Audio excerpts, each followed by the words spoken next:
Welcome to the Muscles and Magic the Gathering podcast, Joe. I officially decided to make this a podcast and make it a weekly special. I'm all in. I had such a good time last week, and you said you had a good time too. One thing we've always shared is gaming, and it's fun just to talk shop. You know what I mean? Yeah. And so we were having so many discussions about Magic the Gathering. A, why not put a camera on it? But last week's episode left me upset. It left me disturbed. It left me troubled. There was so much more that I needed to say to you that I don't think it's a one episode Commander For Dummies. I don't think it's a one episode thing.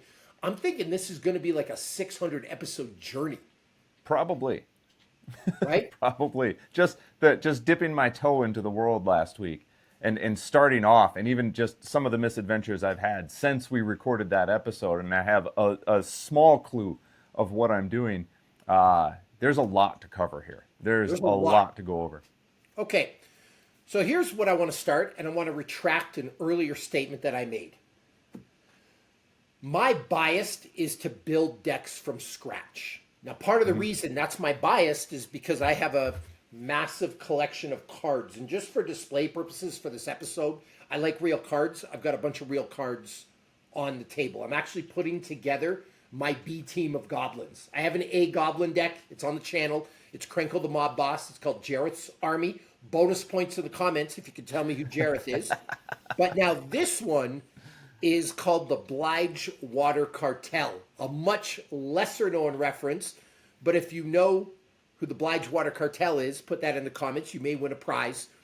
But anyway, Joe, I have all these cards. Like, this is just a stack of red extra cards that I'm looking for. And this isn't even in my, I have thousands and thousands and thousands of commons I can pull through. Like, you went to a card store the other day, and you could make the argument that your friend Bobby Maximus has more of the cards that you need than the actual card store. Like, fact. I could open up that is a proven fact. I also know a little bit about Magic. So my bias is to go and build a deck from scratch. I also know all the online tools to use. And I think it's better, and I think it's more fun, and I think it's more creative, and that's how I spend my time.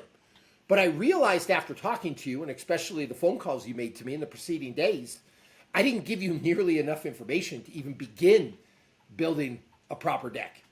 Right? And you went to the card store. They didn't have any of the cards you needed. So then what do you do, right?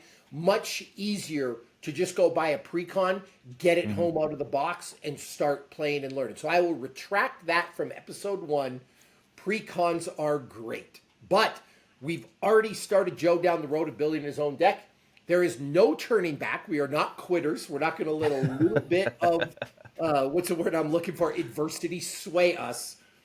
So now we got to talk about building decks. So I did some research for you, Joe. All right. I started listening to some other Magic the Gathering podcasts to try and give you some tips that can help you. And one of the big things everyone seems to talk about is deck building templates. So I want to ask you some questions because there's some terms that come up in deck building templates that if you don't know what these terms are, it's really hard to build a deck. Do you know, quiz time? All right, my new Joe the Magic the Gatherer, do you know what a cantrip is in regards to Magic the Gathering? Well, I know what it is in regards to Dungeons and Dragons. I can't imagine it's that much different. Okay. A cantrip is just a one-off spell. It's something that you can cast at any time. Okay, so a cantrip in Magic the Gathering is a player jargon term for a spell that draws a card in addition to its other effects. Sure, okay. Okay. Do you know what targeted disruption is? No. Okay. So and I pulled all these from AI. In Magic the Gathering, targeted disruption refers to spells or abilities that disrupt or counter specific actions or permanents controlled by an opponent. So I made a comment in the first episode, Joe, about creature removal. If you have something that kills one of my creatures, that's targeted disruption. Got it. Do you know what mass disruption is? I would assume that wipes the board. Okay, good. We got one there. But would you have known what that was without targeted disruption? No, that definitely provided context. Do you know what card advantage means? Someone says, hey, you need more card advantage in your deck. Do you know what it means, and do you know how to get there? No. Okay, so as a basic theory, the more cards you can draw, the better you're going to do. You've got 100 cards in your deck. You want to draw through them. Now, there are some decks that will try to get you to draw through your cards at an alarming rate to kill you, because once your whole deck is drawn, essentially you lose. There's a couple of cards that will allow you to win like that. But just in general, Joe, there's no such thing as too much card advantage. Sure. Mana curve. We talked about mana value, but what's a mana curve? Not sure. Okay, so a mana curve is a distribution of cards in a deck by their mana cost. So you would basically take all your cards and you'd put the 3 cost in one pile, the 2 cost in another, the 1 cost in another, and you'd see what your curve looks like. And in general, you want more copies of cards that cost less and less copies of cards that you cost more. Now, I use total mana value as my number for that, but the theory is basically the same. You can't have everything be a casting cost of 12 because you can't get your cards out. Exactly, yeah. Do you know what gold fishing is? That sounds dirty. No, I do not. Okay. So you're going to play your deck against an imaginary opponent to test its strength, identify its weaknesses. Like, you just want to see how the draws come down, right? Like, what does this look like by turn 6 for me? So these are all terms that they mentioned in these deck building templates. And you need 6 to 12 mana ramp. You need 6 to 12 targeted disruption. You need 6 mass disruption. You need 25 to 30 creatures. You need 2 plane. It's like, I don't even know what to do. And here's another part of the problem. There are cards that do 2 things. So they're not just disruption. They may be disruption and card draw. The reason that's important is because if you were to check off every one of these templates, you're going to have more than 100 cards. Now, I haven't even mentioned how different templates offer different advice. Some people say 35 lands. Some people say 38. Do a Google search, Joe. Just Google how many lands do I need in my MTG deck. You don't have to do it right now, but my point is you're going to get 19 million different answers. And the answer is it depends on the deck. So I realized after our first episode, it is going to be extremely hard for me to get you to build a deck from scratch using some kind of template or without any of this knowledge. Like, I kind of left you in the wilderness a little bit. Well, again, we talked about this with the last episode as well, that there is a certain level of gatekeeping to get into all of this. And I feel like that is sort of a subconscious version of gatekeeping where they just assume that you know these terms, and if you don't, well, then you're not that into it, and they're not that willing to help you anyway. But when you're watching a YouTube video, do you know how difficult it is or how annoying it is to have to stop and constantly, and I had to do this 2 years ago, okay, push pause, look up this term. And that was before AI. Like, AI is like in the last year that you could Google something and just find it. But then you get different answers, and so it gets difficult, and that's where, like I said, I changed my mind, and I'm allowed to change my mind as much as I want. Now that I'm trying to teach a new person to play, I took a lot of stuff for granted. I think pre-con, again, might be the way to go because Magic should answer all of these questions. But pre-cons, if you look at the new Commander ranking system, Joe, we talked about this last time. There's 5 levels. There's CEDH. I just don't consider that a thing. That's a sport unto itself. So we're going to simplify this with 4 levels. Super high level, good. Actually, let's go great, good, average, and it sucks or it's just fun. And I know those two sound different, but a 1 is generally not to be competitive. A 1 is what you would build, like your daughter. You play with your daughter. She really wants a rabbit deck, and you just want to build a rabbit themed deck because she likes rabbits, and it's playable, but you're not going to win any games, but it's like your pet fun deck. Does that make sense? Yeah. Yep. Okay. The problem with a lot of precons is out of that box, the best you're going to get is a 2. Like, you're not going to get something that's competitive, and then you have to still try and upgrade it with all this knowledge that I'm giving you today. So it's like, we got to learn at some point. Okay? Yeah. So we're going to talk some theory, and then we're actually going to put your deck together for you, and we're going to select some cards, and we're going to see how it looks. The final thing I want to address, Joe, is, and I'm just looking through cards, right? This is just a random stack of cards.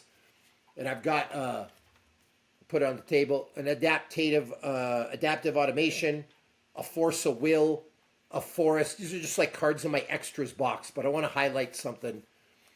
I just have a random survival of the fittest in my commons, like in just my box. Dude, this is like a $250 mega card in Magic. Like, you just don't, when you're building a deck, like, this is like my collection. Like, I've got 53 full commander decks. I had 40 complete sets. I've got, like, you could come to me and I am the card store and you could have everything you need and you could walk away from it. Well, you don't have that. So now we're building online. Okay, so we're going to build this online. We've chosen Moxfield. There's another one that you might like, Joe, that you could check out called Architect. I've seen that, yeah. And Architect when I was doing homework for this elf deck and just searching around to see what other builds look like, that one came up quite a bit. I started using Moxfield. I might try Architect. I don't know if one's really better than the others. I would love, by the way, for the Magic community, I would love your comments on this. Which one do you like better? Which one do you use? You know what I mean?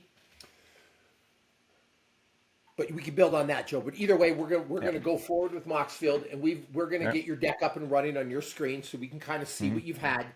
Now, I've got a deck brewing right now, and it's my B team for goblins, right? Yep. So I've just got some goblins here, and the first thing we did, just to recap, in the first episode, we selected your commander. We selected Lathril. I actually put up a post today. By the time this comes out, it's going to be a little bit old, but who's a better elf commander? Marwyn the Nurturer or Lathril? Marwyn the Nurturer is mono green. Lathril is 2-color. I don't know which one's better. Flip a coin. I got 2 elf decks. One's Lathril, one's Marwyn. They're both really good. But we selected your commander. That's going to determine what colors you're going to have access to. Yep. But I want to give you some basic theory instead of a template, Joe. 1, we have to make your commander work for you. So as you look for cards, I want you to be able to answer, not for every single card, because removal or a tutor might not address your commander completely. And a tutor, I should tell you what that is. That's a card that allows you to go in your whole stack and look for a specific card. Super powerful in the context of Magic. But a tutor might not relate to Lathril, but it's still going to help you get the job done or look for something. So not every card will relate directly to Lathril, but I want you to add a card to your deck right now.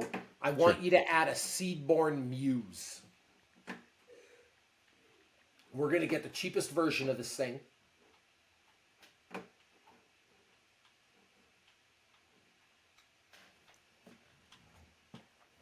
And I actually want to see if I have an extra one of these laying around.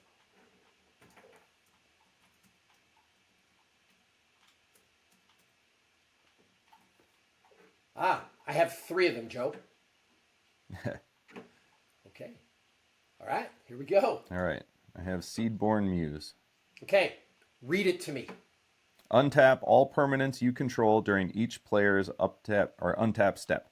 Okay, tell me how that works with Lathril. So when you've got all the elf tokens that you create, and you tap them, because when you tap 10 elf tokens, you do 10 damage to all the other players. You get 10 health. You get to untap all of those like right away. Yeah. So they're always fresh and ready to fire. They're always fresh. Now here's why this card is one of the best cards in Magic for this deck. Oh, also tell me that I'm an idiot for not having this in my Prime Elf deck. Yeah, you should definitely have this in your Prime deck. I couldn't believe when I was like, he needs a Seedborn Muse. I just forgot when I put it in my deck. And by the way, that happens all the time. There are so many cards in the Magic, universe. It's like, how do I keep track of all this stuff? And I am an absolute idiot for not having a Seedborn Muse in here. I need one. But where the Seedborn Muse is so powerful, Joe, normally when you play Commander, you're playing against 3 other people. Yep. So now, if Seedborn Muse, read it again to me, you untap during every all permanents you control during each other player's untap step. So basically, if you have 10 untapped elves, and you, me, and a couple of friends are playing, you could do the Lathril thing on my turn. You could do the Lathril thing on the next guy's turn. You could do the Lathril thing on the next guy. Like, you could just kill the whole table. Seedborn Muse is an absolute must in this deck. Like 100 times. I just forgot it, and this happens. But how much is the Seedborn Muse? Like the cost of it? Yeah. $9.35 is the cheapest. So now I've we got to got. ask, is that's palatable? Because if you start getting all these $9 cards, your deck's not on a budget anymore. Right. Right. If Yeah. all your And that all was your one of the cards- things we set out to do, right? Is try to keep it under $100 was the goal. So it's like we can have a couple of $10 cards, but like what? How essential is this to the plot of the whole deal? Does that make sense to you? Yeah. And are you willing to go over budget? Now we did look for show purposes. We looked up a Lathril Precon Yep. from Chaldean, and it was $120. So maybe what we'll do is turn this into a game to see if we can build a better deck for under $120 or something it. comparable, right? But a Seedborn Yeah. Muse is a must. But you didn't know that card existed, nor did you know cards existed that you could constantly untap your things. So Right. just a couple of theories as we go through this, Joe. Card draw is always a good thing. Yep. Any card that helps you draw more cards, you want that. Number one was make your commander work for you. So like when you Right. look at your list, Yeah. are we making lots of elf tokens? Do we have something in there that helps untap Lathril? And I believe we've got a Staff of Domination in yours, and we've Yep. got a Seedborn Muse. Okay. So there's that. 2, card draw. You always want more card draw. You can never have too much. 3, tutors. Tutors are important. One of the reasons I like Lathril is because black gives you access to the best tutors in the game. Yeah, and I noticed we haven't actually added any to this yet. No, tutors are great. So we're going to go get some tutors. Yep. Tutors are usually going to fall, Joe, under instants or sorceries, but there are some creatures that can act as tutors too. Did we put a Fauna Shaman in your deck? No. Okay, look that up. You need one.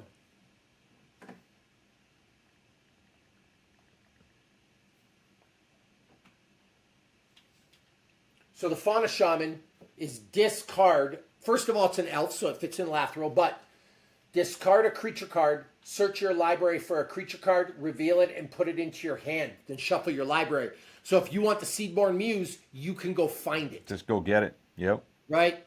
Now that is one of those double category cards, Joe. When people are talking about the templates, that is a tutor. It's also a creature. So the more of these double cards you can have, the better. Yep. Also, that's a budget version of a tutor, because can you look up a worldly tutor for me and what Sure. that costs?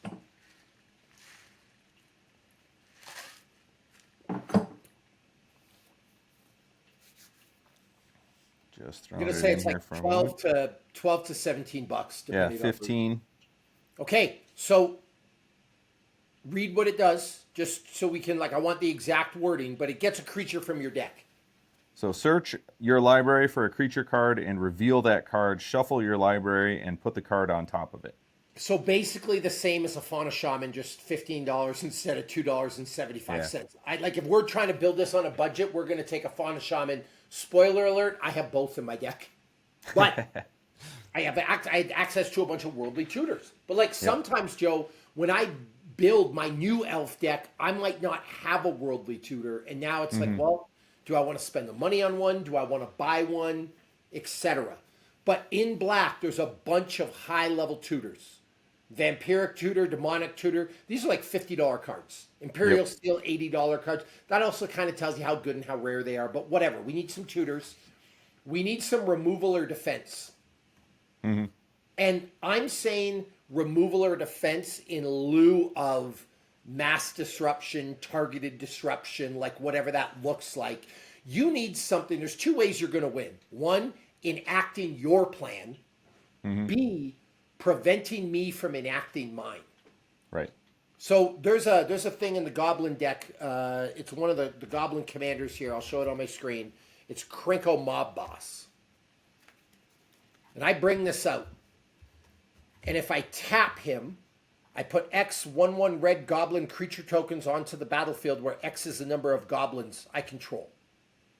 So say I bring this out and I have 5 goblins. And I tap.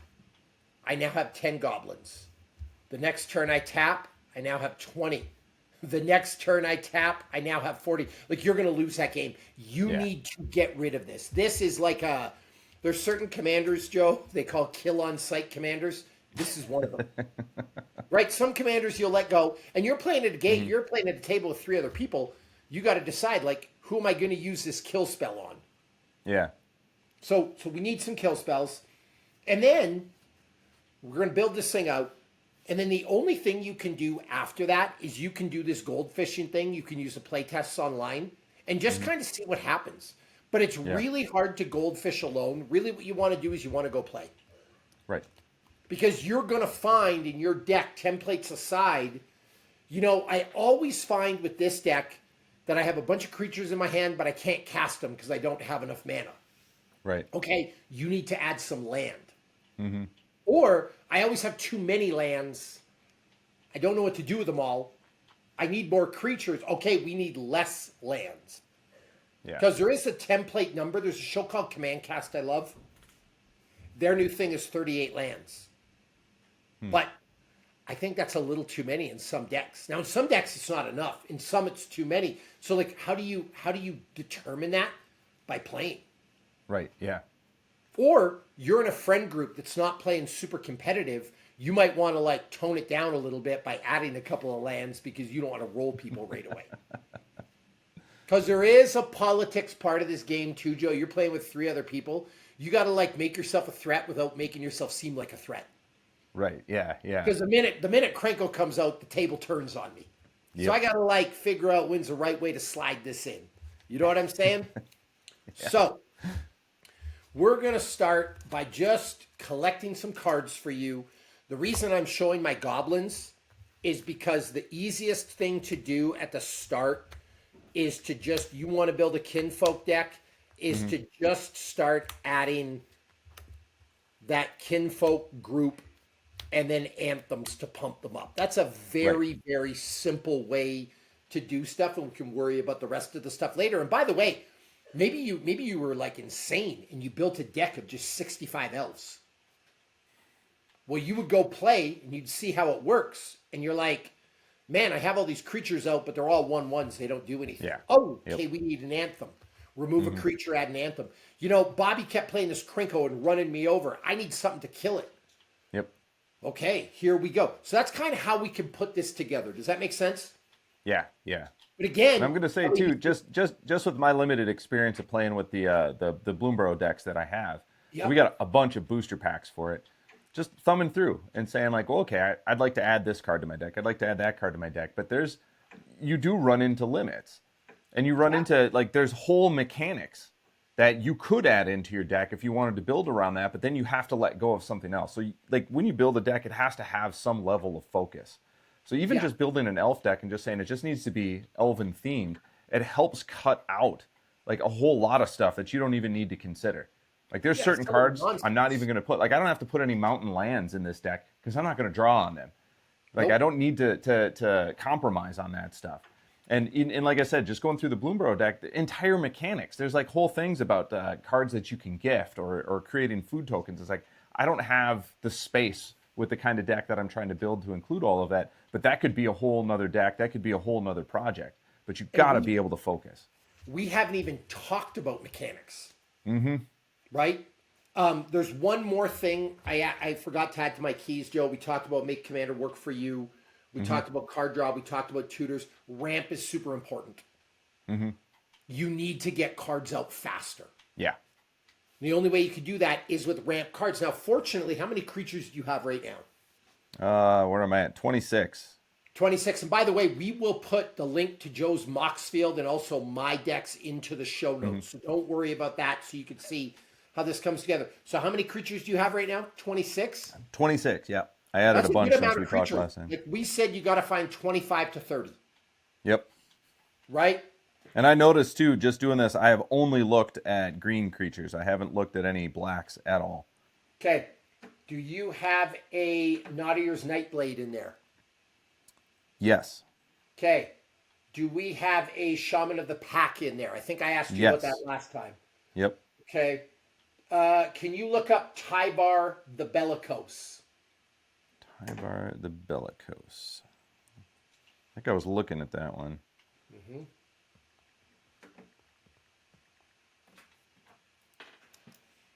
Tide bar. I've got like a super fancy printing of it, so it's $10, but I don't know if the normal printing is going to be the same thing. Spell that for me because it's not coming up. Tyvar. Oh, there it is. Must have just fat thumbed it. And what is your Moxfield handle? Mine? Yep. I don't even remember. In my profile, right? Joe Lounge, all one word.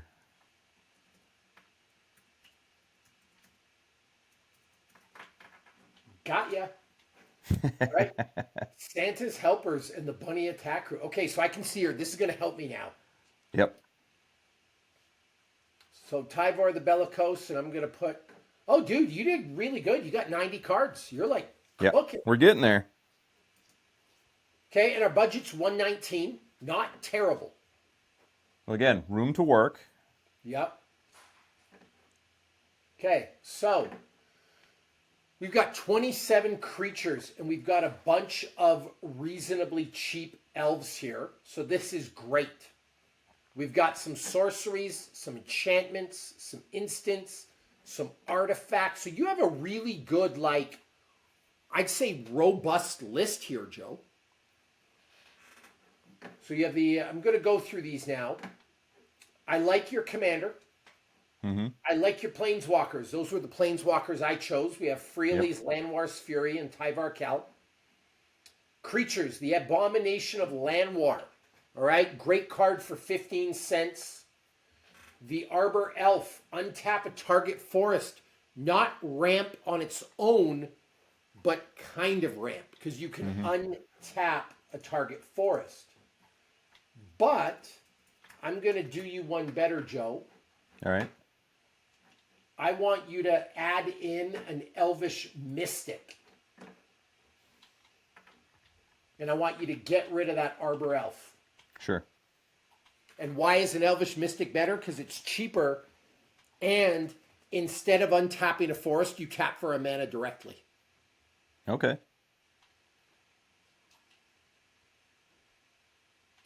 Same kind of thing, it's just quicker end result. Mm-hmm.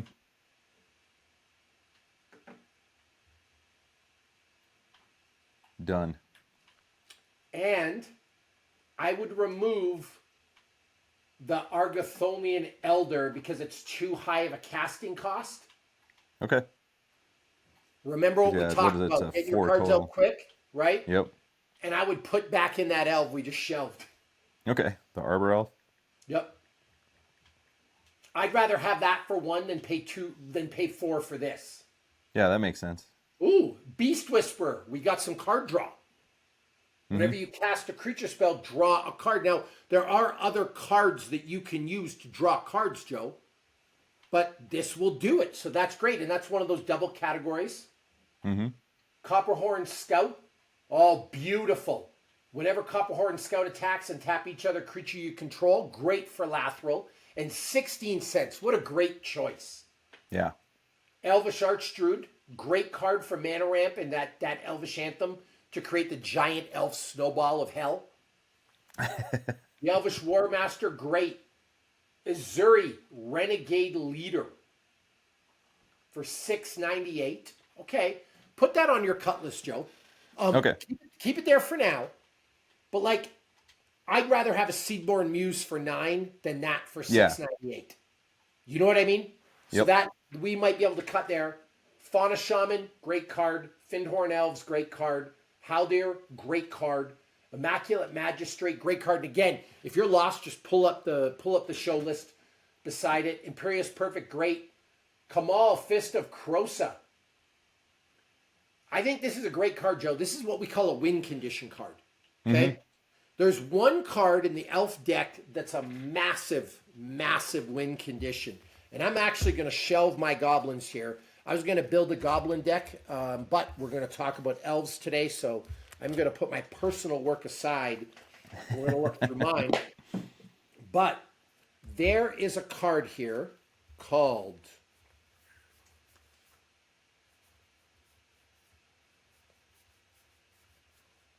the...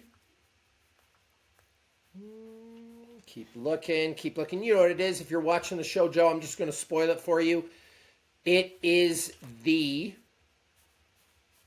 Craterhoof Behemoth. Yes. I knew that one was coming.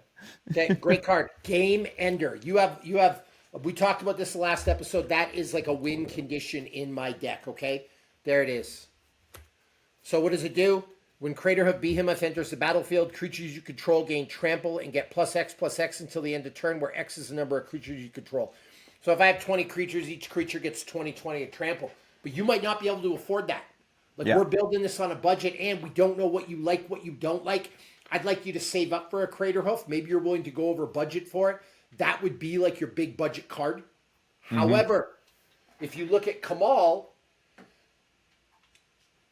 creatures you control get +3/+3 and gain trample till the end of turn. If you can make your elves big enough and they all have trample, it's not going to matter. That can still be like a secondary win condition. That's like, yeah, and for 54 cents compared to 30. That's the budget version of Craterhoof Behemoth. Yep. And then you're investing your money in the Seedborn Muse. Right? Oh. Yep. So, Joe, I see you've got Karametra's Acolyte, 25 cents, great budget card. It's a casting cost of 4, and you can add an amount of mana to your mana pool equal to your devotion of green. First of all, I didn't know this card existed, to be honest with you, and that happens. These people online that talk about like they know every single card, Gavin Verhey does. He's like the lead, one of the lead guys at Magic in the Protectorate console of Commander. He knows, but nobody else really knows. Maybe the guys at Command Cast. I didn't know that existed. But then, why is Priest of Titania a better, more expensive card? Well, it only pertains to Elves instead of Devotion to Green. But you see how the casting cost is only 2, Joe? You can just get it out quicker. So there's this thing that you're going to hear about in Magic called power creep, where 10 years ago, a certain card costed 5 mana. Now that card only costs 2, or a similar version of it. So it's a power creep, and stuff's getting faster and faster. Does that make sense? But either way, that's a great mana ramp card to create a bunch of mana on the cheap. Land War Elves, mana ramp. So how many times have I said mana ramp going through this? Like 6? I don't know. I feel like we have enough mana ramp. That's a great thing. You know what I mean? Priest of Titania, you got for 46 cents. Regal Force. When Regal Force enters the battlefield, draw a card for each green creature you control. Now, I didn't tell you to put that in there. You went ahead and did. Yeah. What a great thing for card draw. $3, awesome. And there are cards that help you get card draw, which are maybe better, like the One Ring. Yeah. But it's like $70. So, like, great choice for $3. Seedborn Muse. Seeker of Skybreak. You can untap target creature. That pairs really well with Lathril. Perfect. Did you think about Lathril? Yeah, I was 100% just thinking about that ability more than anything. Yep. Teamer Sabretooth, not terrible. It's a cat, though. All right. I would shelve that, Joe. Just because it really helps if you can turn another creature that you control to the battlefield if, when you put that creature in, it does something. Like if you had an elf that when it comes on the battlefield, you create 1,000,000 tokens, great. But this is okay, but I don't think it's that usable in the deck. Tyvar the Bellicose, great card. Well-Wisher, great card. Wirewood Symbiote.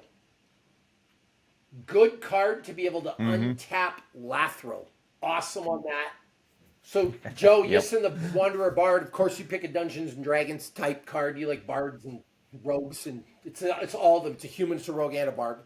But it's a way to get a cheap tutor. Put a verse counter on Yisan the Wanderer Bard. Search your library for a creature card with a mana value equal to the number of verse counters on. Awesome. Not as good as one of those $50 tutors, but hey, dude, you got to do what you can. And for 28 cents, great deal. Okay? Sorceries, Elvish Promenade, we like that card, $9. Big cost, but I think it's worth it. Natural Order, another tutor. I think that's worth it. You're doing a good job with budget tutors. I'm proud of you. Pact of the Serpent, Rafello's Gift. Ooh, I like that. Yep. Okay. And that's good to get one of your enchantments back, right? Um, my only thing though is So reading far. it. You only have 5 enchantments. If this was an enchantment, if this was an enchantment heavy deck, or you had Right. like a heavy hitter enchantment like survival of the fittest that people are going to go after, I would put this in your Sure. deck. I would get rid of this for now because we just don't have enough Well, it just enchantments. makes room for something else, though, which is nice. What's Yep. that? Oh, I want you to add one more person to Ah, your deck. yes. We were just talking about that. Marwyn the Nurturer. Mm-hmm. And it's like $3 right now. It's just such a good card, Joe. Like for $3, Right. I would rather have that for 3 than Regal Force for 3 at push game to shove. Just so you know. We're doing good.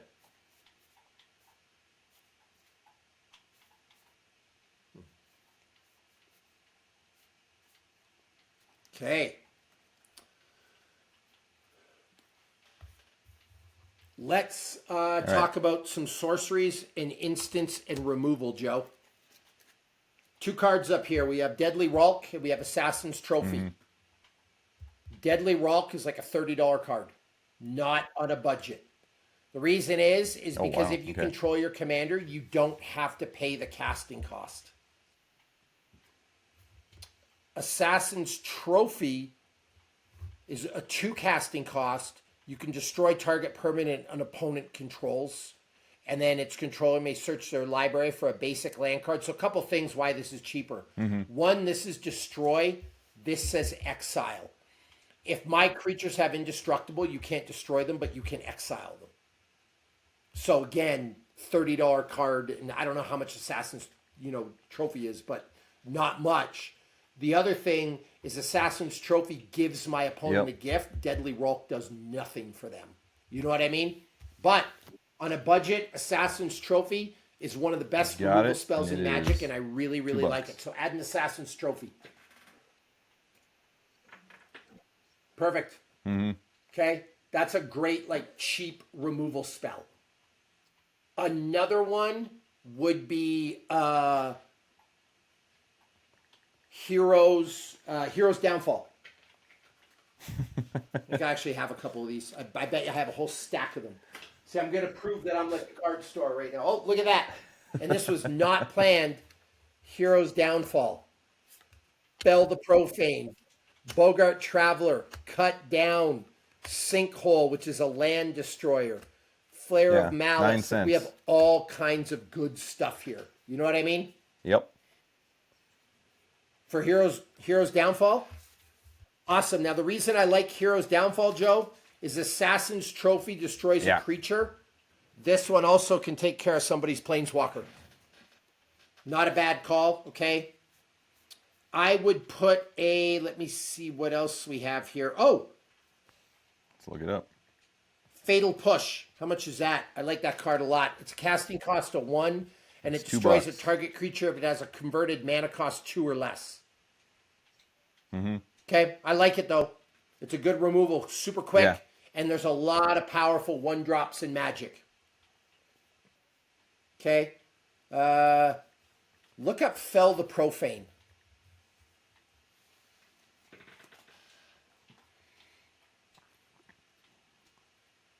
This one is $3, $3.13. Okay, really worth it. I'll tell you why. It's one of these double-sided cards, Joe. You have it in your hand. Yep. You can use it to destroy a target creature or planeswalker, or you can use it to be a land. So super valuable. Like you don't know what you're gonna need. And these double-sided cards, like you need a removal spell fast, like you need it, All right. or you need a land because you can't bring anything up. So I would add that in.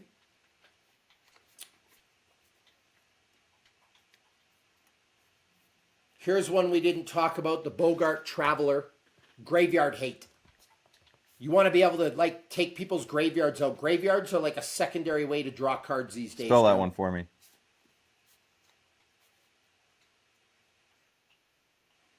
Boggart. Trawler, not traveler. That's a buck. Trawler.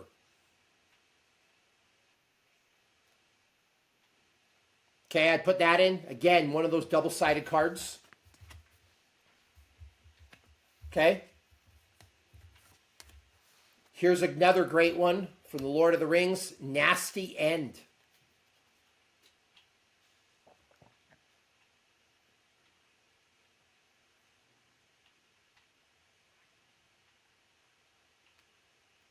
You can sack a creature and get some card draw. My mistake. I thought that was a removal spell. It's not. It's card draw, but it's a great cheap card draw tool. Okay. Okay. Ah, here we go. Go for the Throat. That's a great removal.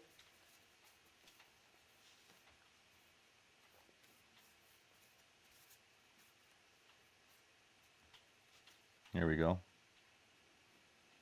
It's a good one. And by the way, this is what helps when you're looking through cards, Joe. This is what's hard for just you. Like, sit down and thumb if you through could them. come to my house and teleport and just like do this, it would help so much. You know what I mean? It would help a ton. Yep, that one's added. Did we add 74 that? cents. How much was Go for the Throat? Awesome. What about a Toxic Deluge? You know, we talked about earlier about targeted disruption. This is mass disruption. You're in trouble. You're losing the game. You got to do a board reset. What do you do? Here we go. This one is almost $6. Let's see. Okay, is there any cheaper versions of it? Yeah, that's it. $5.63.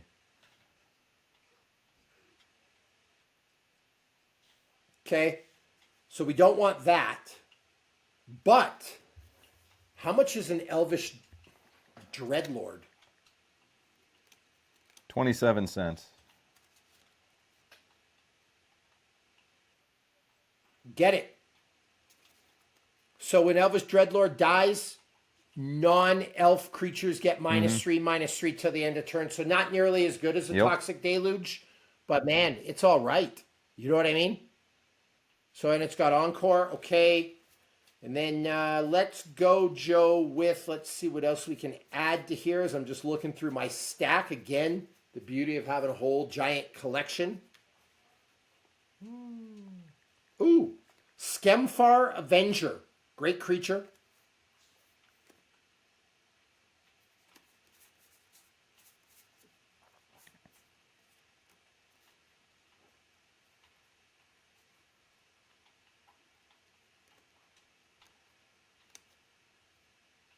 Yeah, that one's 24 cents. Beautiful. Eye Blight's Ending.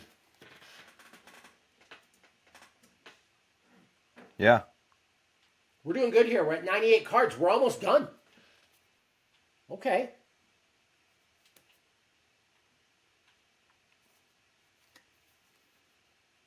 There we go. Eye Blade's Ending, 7 cents. Destroy target non-elf creature.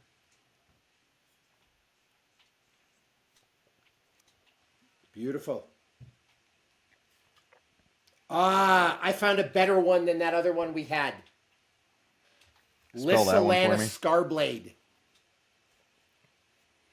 Discard an elf card. Target creature gets -X/-X until end of turn. Can you spell that? Where X is the number of elves you control.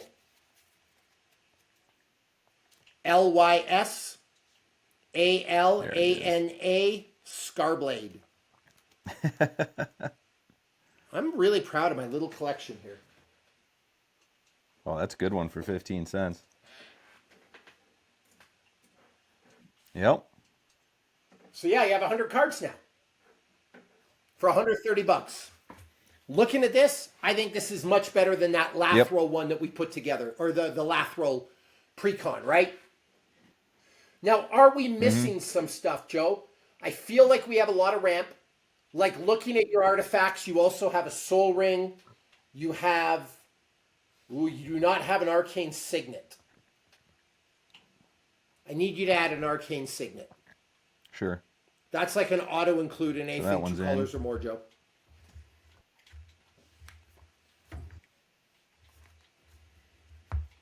So now one of our friends needs to die. Let's get rid of that Elvish Dreadlord. It was a high casting cost. I made it in like an impulse decision. The Arcane Statement is better.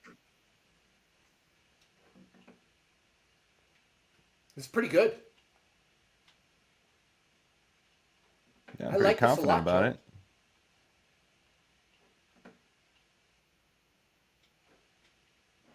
Okay, so here's what we. I'm going to go through the rest of your deck. So, okay, wait. So instants and sorceries, I think we kind of handled that. I'd like you to get a worldly tutor, but it's $15. That's going to be like, we're going to make you a wish list long term. You know what I mean?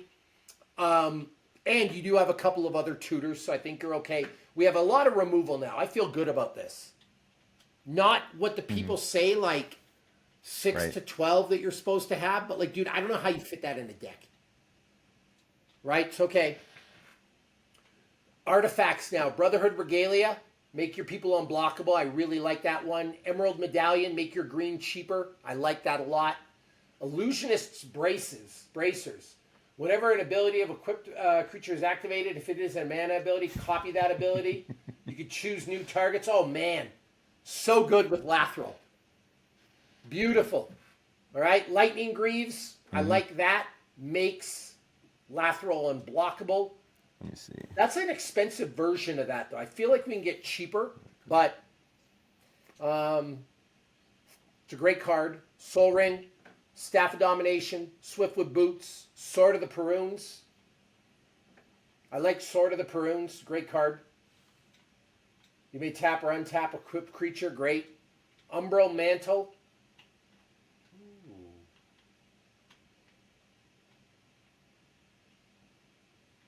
All right. This creature gets +2/+2. Joe, take out the Umbral Mantle. Yeah.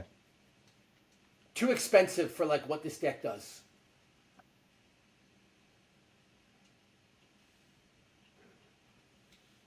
Abundance. I like Abundance. Elvish Chorus. Mana Reflection. Oh, that's a great card, Joe. Great one. Song of the Dryads. Get rid of that too. It's great if you have a bunch of Forest Walk stuff in your deck. Yeah. Well, Because that's then a you could pricey make card. somebody I a mean, it was almost forest and they $5. get them. You know what I $4. mean? Yep. So, Zendikar Resurgent, Joe. Great card. Whenever you tap a land for mana, add 1 mana to your mana pool of any type of land that mana produced. And then you cast a creature spell and draw a card. Great card, but for casting cost of 7 and a cost of like $2.43, I think you could do with it because I think you have enough card draw, and I also feel like you have enough mana ramp. So I think you're good there. I don't think you need that. Here's a better card to add. So we're going to start adding back now. Tireless Provisioner.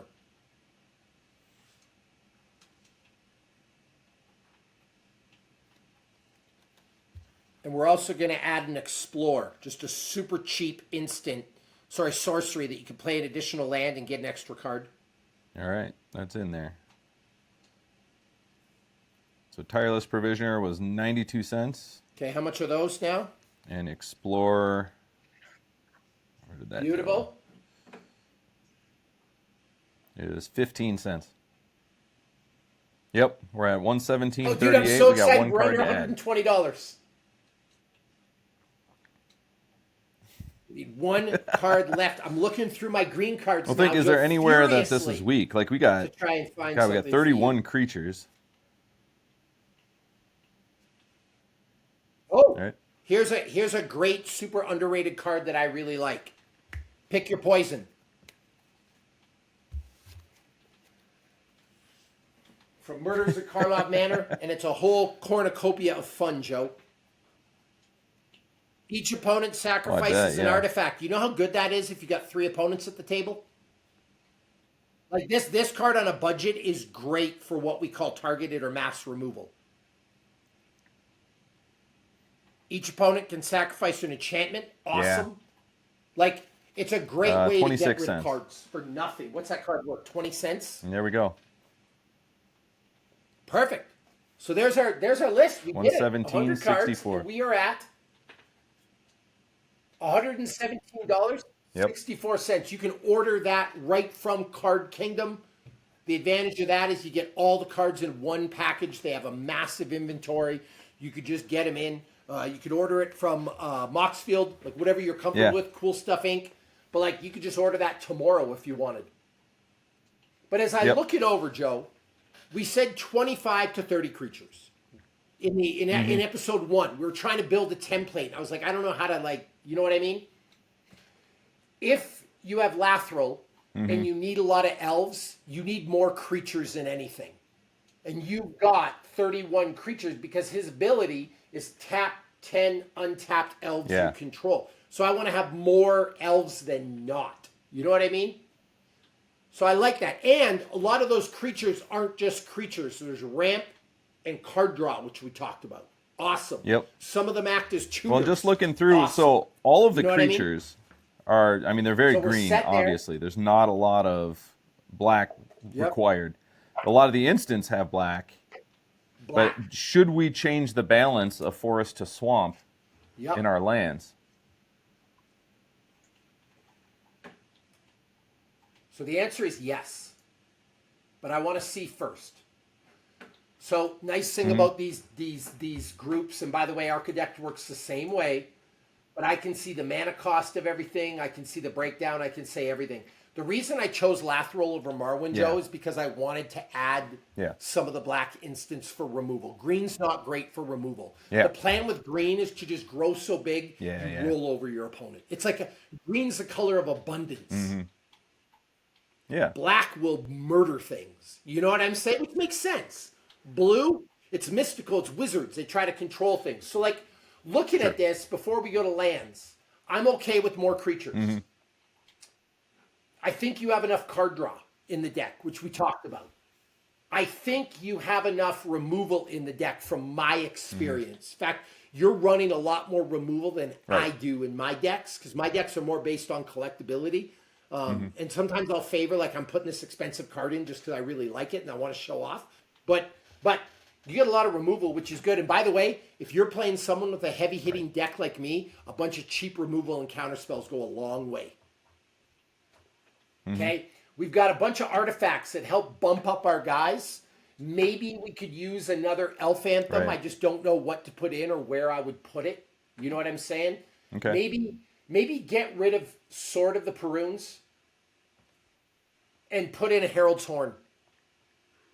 That's a fairly cheap, reasonable card.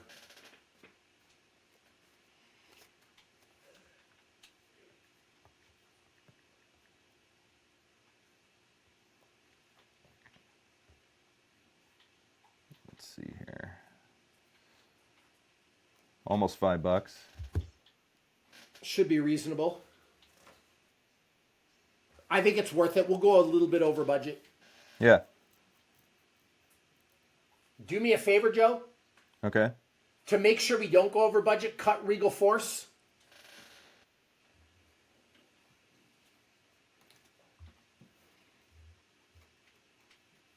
Did we put in an Explorer? We did. Okay, let me see what other cards I have.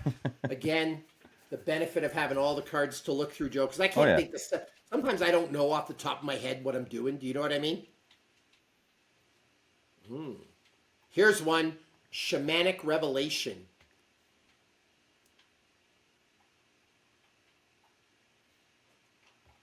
Got it.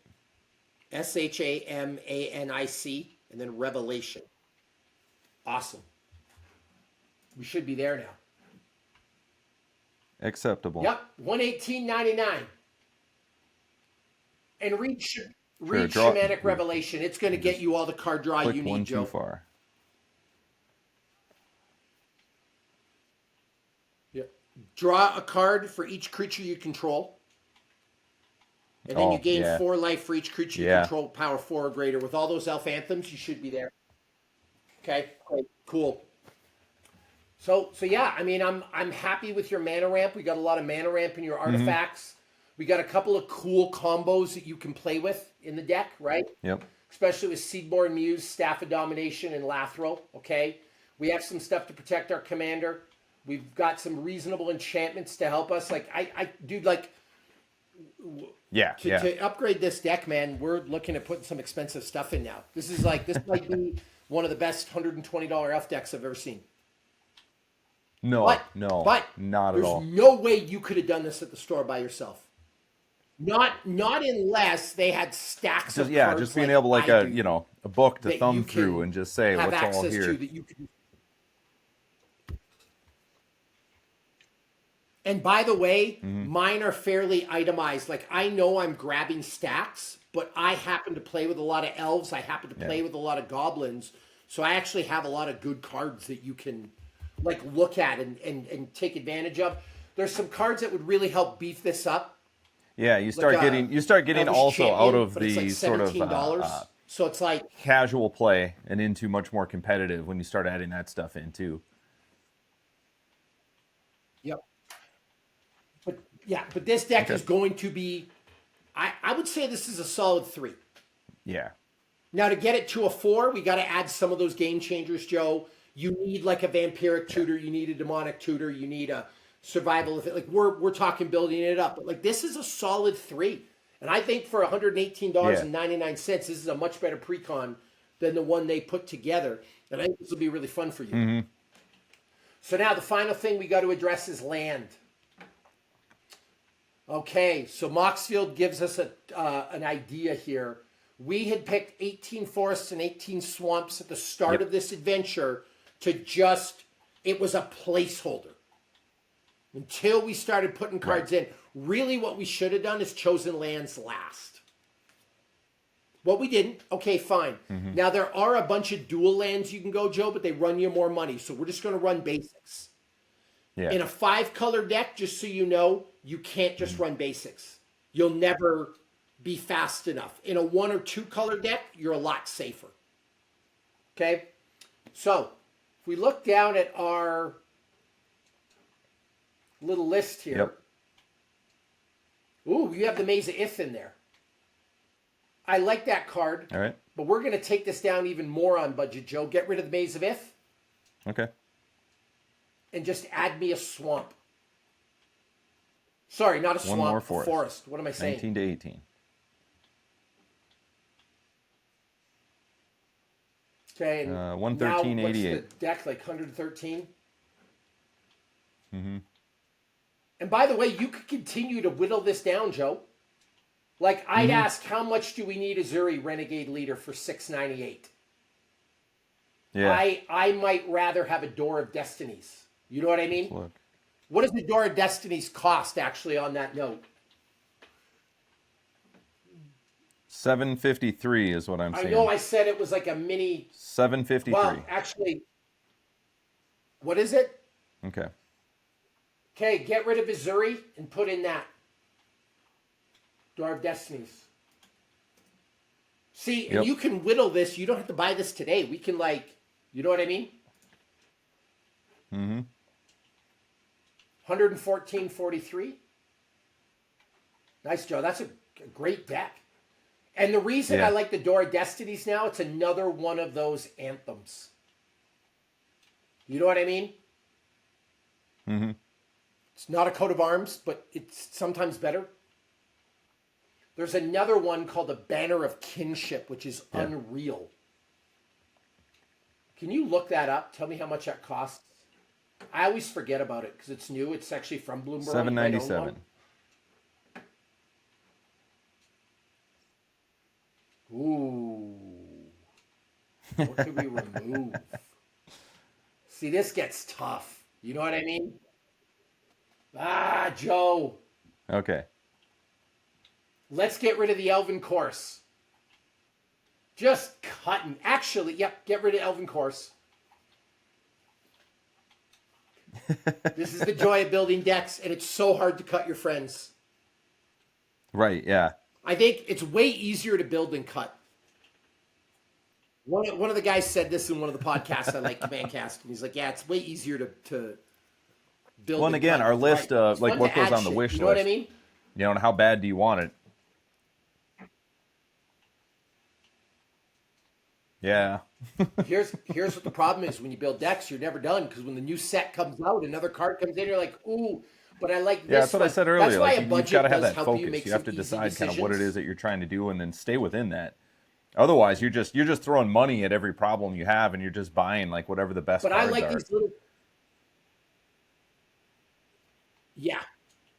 But I like these little changes we've made because the Yeah. Banner of Kinship, the Door of Destinies, it makes your elves tougher. So if you're not killing them with Lathril and the untapping, at least you got like a bunch of 4/4s, 5/5s. It also makes that shamanic revelation better because I get life for each creature with power 4 or greater. Now guaranteed with all these anthems, all your creatures are going to be power 4 or greater. The final thing is, if you're going to go build some other decks, like you're going to build a rabbit deck, you're going to build an otter deck, you were doing some research on that goblin decks.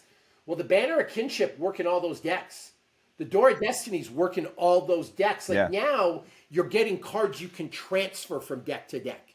You're not. I think that's a better investment and a better purchase than just buying cards that only fit in your elf deck.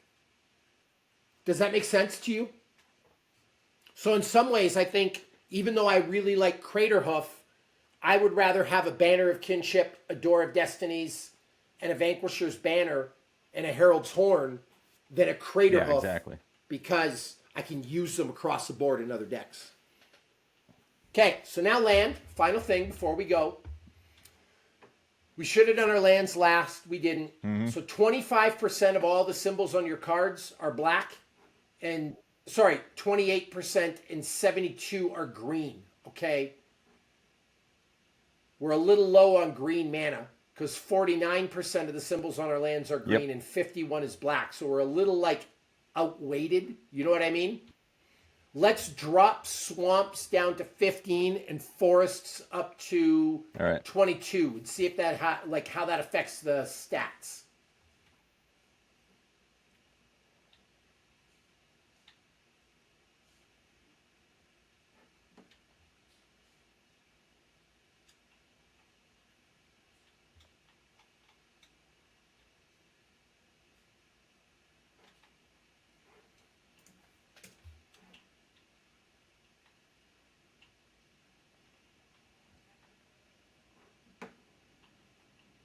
Okay, that helped a little bit. Not quite enough for my liking. Let's take swamps. Ooh. Well, you don't want to end up like this, not being able to use any of those I'll tell you instants that we have, right? Yeah.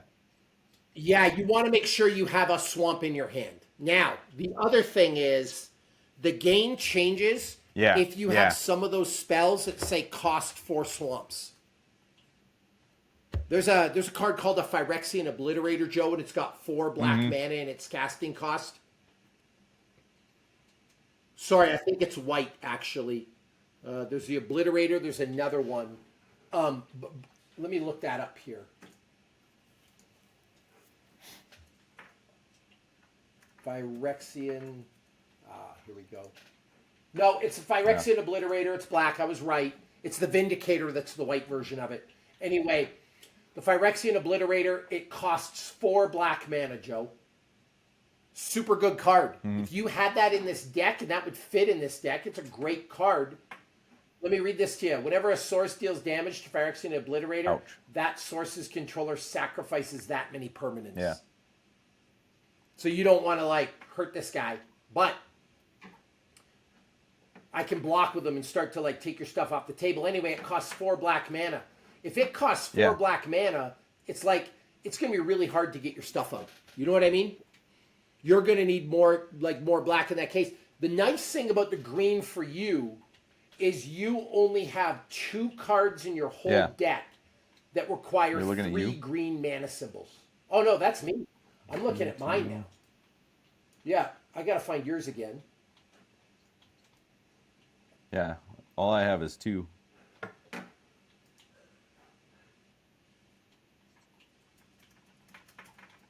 So found you. Yeah, so looking at your deck, the most, you don't have anything that goes over like two green. Mm-hmm.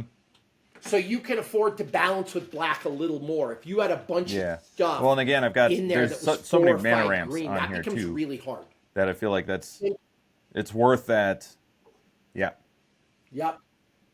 And they're mostly for green. So like even though green, we're looking at your percentages now. 62% of all your symbols are green. You only have 56% of your mana is green, but at the same time, you have so much green mana ramp. That's a great point. You're picking this up fast that you don't need much else. You know what I mean?